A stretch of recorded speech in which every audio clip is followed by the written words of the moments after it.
Côté exportation, la Nouvelle-Calédonie est surtout connue pour savoir, depuis des décennies, exporter son nickel.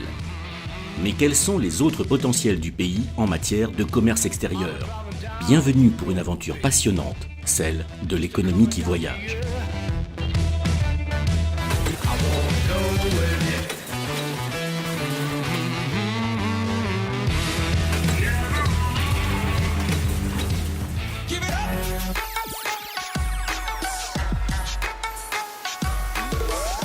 Japon, aéroport de Narita, près de Tokyo. Exporter, c'est avant tout se faire connaître, être référencé. Dans le secteur de l'agroalimentaire, il y a une grand-messe à ne pas rater. À 1 heure de là, direction Chiba. Pendant 4 jours, pas moins de 77 000 acheteurs, distributeurs et revendeurs en tout genre se pressent dans les immenses halls du centre d'exposition Macquarie. C'est le Foodex, c'est ici que ça se passe et la Nouvelle-Calédonie est présente à son échelle avec les entreprises qui tentent l'aventure de l'export. Les entreprises calédoniennes sont présentes depuis plus d'une douzaine d'années sur le Foodex. Au début, il n'y avait que 2 entreprises. Aujourd'hui, on est à plus de 10 participants. La Calédonie est l'image de la France du Pacifique et donc s'appuie sur cette notoriété et qui est un label reconnu sur le consommateur japonais qui est très friand et consommateur de produits français. Donc c'est vraiment le point fort pour les produits calédoniens de pouvoir bénéficier de l'image de la gastronomie française et pouvoir s'adosser au pavillon France qui est porteur. Alors, les objectifs, c'est de promouvoir les produits calédoniens sur le marché japonais. Donc d'arriver à placer les produits donc, sur un marché qui est quand même conséquent avec plus de 120 millions de consommateurs. Donc de faire sa place. Les produits calédoniens bénéficient d'une très bonne réputation avec l'image de la France, des produits de qualité, ce qui nous amène à pouvoir intégrer des marchés de niche et pouvoir se positionner sur de la distribution au Japon. Ce n'est pas de les convaincre, ils sont convaincus de la qualité des produits calédoniens. Ce qui est compliqué, ce sont toujours les procédures administratives, notamment en termes d'agroalimentaire, les règles phytosanitaires qui répondent à des protocoles extrêmement précis. Et donc c'est souvent le problème dans la démarche à l'export. Bien souvent, on va pouvoir identifier le distributeur qui peut correspondre aux produits à mettre sur le marché. Mais après, aujourd'hui, on a une expérience, on sait faire, on est soutenu par les services de l'État français ici au travers de l'ambassade. Notre mission primordiale est d'accompagner en fait, les entreprises françaises à l'export donc dans différents domaines qui vont de l'industrie en passant donc, par les arts de vivre et santé, cosmétiques et également donc l'agroalimentaire comme aujourd'hui sur le salon Foodex qui est le plus important événement agroalimentaire au Japon. De manière générale, je pense que les Japonais sont très attachés à l'identité d'un produit. Typiquement, tous les aspects non seulement traditionnels, mais également, j'ai envie de dire, tout ce qui est lié au producteur, raconter une histoire. Et pour avoir pu discuter avec les différents producteurs de Nouvelle-Calédonie, j'ai pu constater que c'était des gens souvent passionnés, qui avaient véritablement plaisir à parler de leurs produits, à transmettre ça aux professionnels et je pense que ce type de passion est le genre de choses qui peut charmer les Japonais qui sont à la recherche d'histoire et de personnalités fortes. On voit que nos produits plaisent, on les connaît sur notre marché ou d'autres produits qu'on connaît un peu moins, comme le rhum par exemple, qui vient d'être lancé et on se rend compte que nos produits plaisent aussi à l'étranger. Alors aujourd'hui, on a plus d'une quinzaine d'entreprises de représentées, donc le miel, la bière, le chocolat, plusieurs chocolats, les rhums, on a également toutes les confitures, liqueurs de Nouvelle-Calédonie. Voilà, donc un grand panel de la production agroalimentaire calédonienne. Depuis le 4 octobre 2016, on a lancé le plan OSE qui inclut dedans les actions donc, de NCTI. Et ma présence ici, c'est vraiment pour montrer le soutien du gouvernement derrière leurs actions. Nous, vraiment, là où on peut apporter notre soutien, c'est plus sur tout ce qui est communication. Après, voilà, tout ce qui est relation avec les ambassades, les chambres de commerce et d'industrie, Business France, où là, on a déjà notre petit réseau. Mais le gros travail, c'est vraiment sur la communication. Communiquer dans le domaine culinaire, c'est donner à goûter, à sentir. Le pays a des atouts à défendre. Cet après-midi, dans les travées du pavillon France, les produits calédoniens sont à l'honneur. La spécificité de la Nouvelle-Calédonie, ça aura été vraiment d'apporter une touche bien exotique et spécifique sur le pavillon français, ce qui notamment a pu être apprécié lors des ateliers qui ont été réalisés sur le pavillon France. 91年パリの名門レストランラトゥールダルジャンの北海道、新潟県、福井県など全国40というカヌーがあるんですけれども、 Le chef français, Dominique Corby, installé depuis 20 ans au Japon, est au fourneau. Son enseigne, le Cordon Bleu, est présente à travers 2 restaurants, à Tokyo et à Kobe. Il est aussi le directeur d'une école culinaire à Tokyo, l'Académie d'art culinaire de Paris.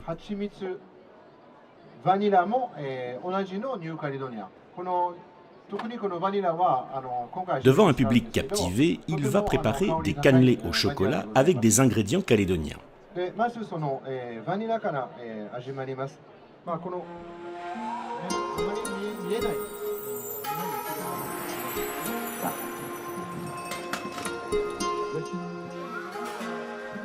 C'est sans aucun doute le meilleur moyen de séduire de nouveaux clients, de nouveaux importateurs. Le Japon est un pays d'exigence. Il faut gagner la confiance pour y prendre sa place.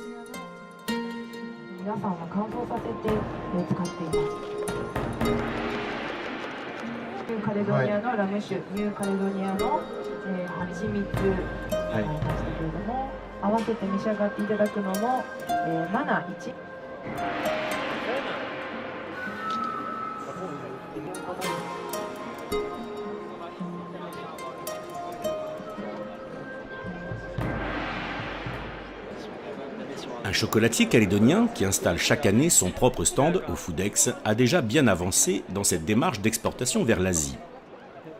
L'ambition de gagner de nouveaux marchés se concrétise peut-être ici. L'importation sur le Japon peut nous ouvrir d'autres portes. C'est pour ça que notre présence au Foodex est très importante, puisque c'est la porte d'ouverture un peu sur l'Asie, puisque les Coréens sont présents, les Taïwanais sont présents, les Chinois sont présents. Et donc c'est comme ça qu'on peut s'ouvrir sur le reste de l'Asie. Mais c'est très important, le Foodex est le premier salon en fait, agroalimentaire en Asie, en partie Asie. Nous quittons Chiba pour Tokyo.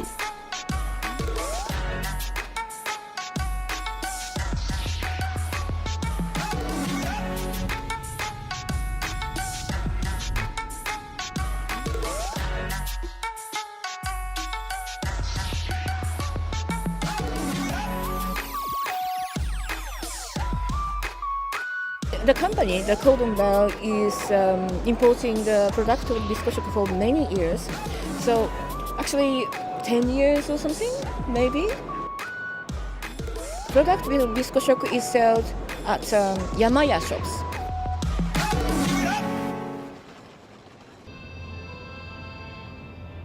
We are importing the chocolate, a tablet chocolate. It tastes rich. Absolutely nice and then creamy and then rich and then even if like high cacao. Recently in Japan, the high cacao chocolate is very popular, but it depends on the makers. Some of them is a high cocoa, but it's not really tasty. But here, the Biscochoc is great. I think many Japanese people believe that French chocolate is very tasty, but very expensive.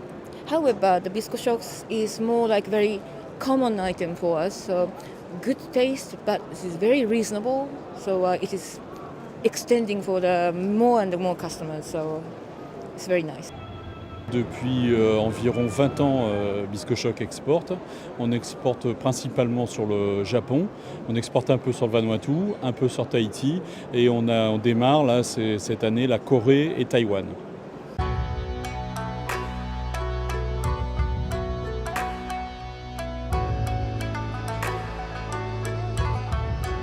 En termes d'image, évidemment, nous sommes très fiers de travailler pour le Japon. C'est l'image de la qualité. Nous sommes reconnus de qualité au Japon.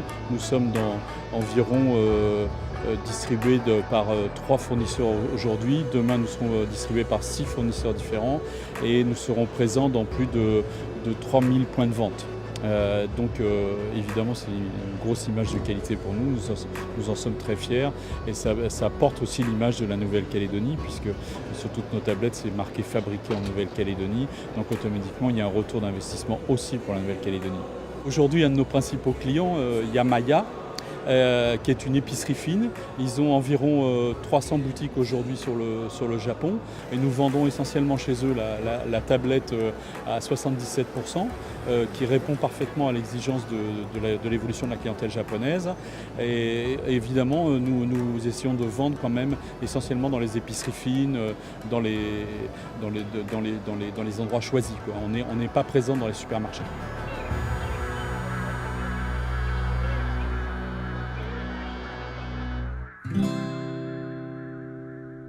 Les petites tablettes de chocolat voyageuses viennent d'ici, de cette chocolaterie de Ducos. Au cœur de l'usine, qui s'étale sur plus d'1 hectare, la matière première, le cacao. La première qu'on retravaille, qu'on enrichit avec nos recettes.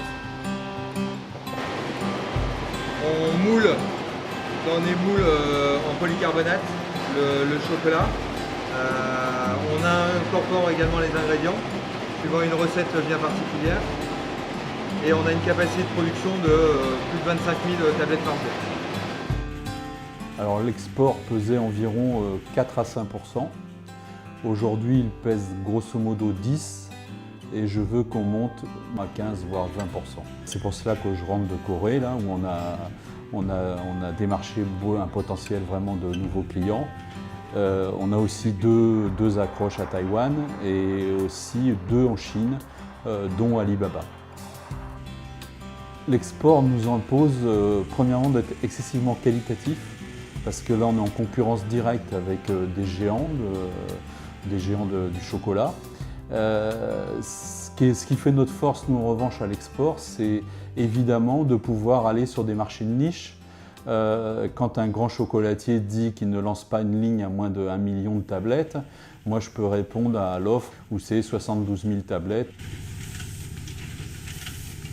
Bon, il faut savoir que nous, on ne met que du beurre de cacao, on ne met pas de graisse végétale, c'est ce qui fait aussi la grande différence avec un industriel, quoi.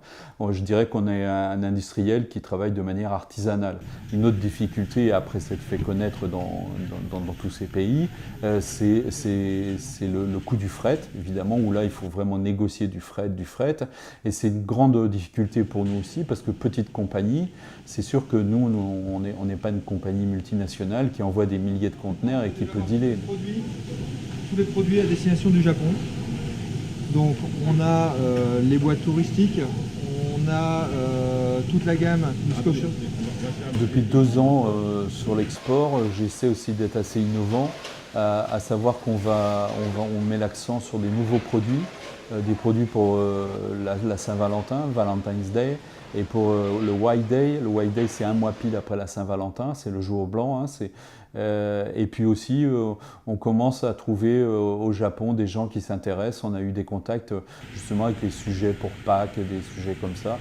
Donc on met vraiment aussi l'accent à développer un peu de business avec tout, encore une fois sur des marchés de niche évidemment, mais si on est innovant, ça permet de faire reconnaître notre compagnie là-bas et donc automatiquement d'être une référence après pour eux.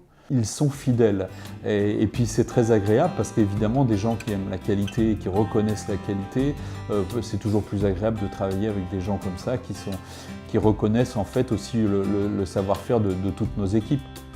Xport se termine sur ces perspectives chocolatées. À la semaine prochaine pour retrouver l'économie qui voyage.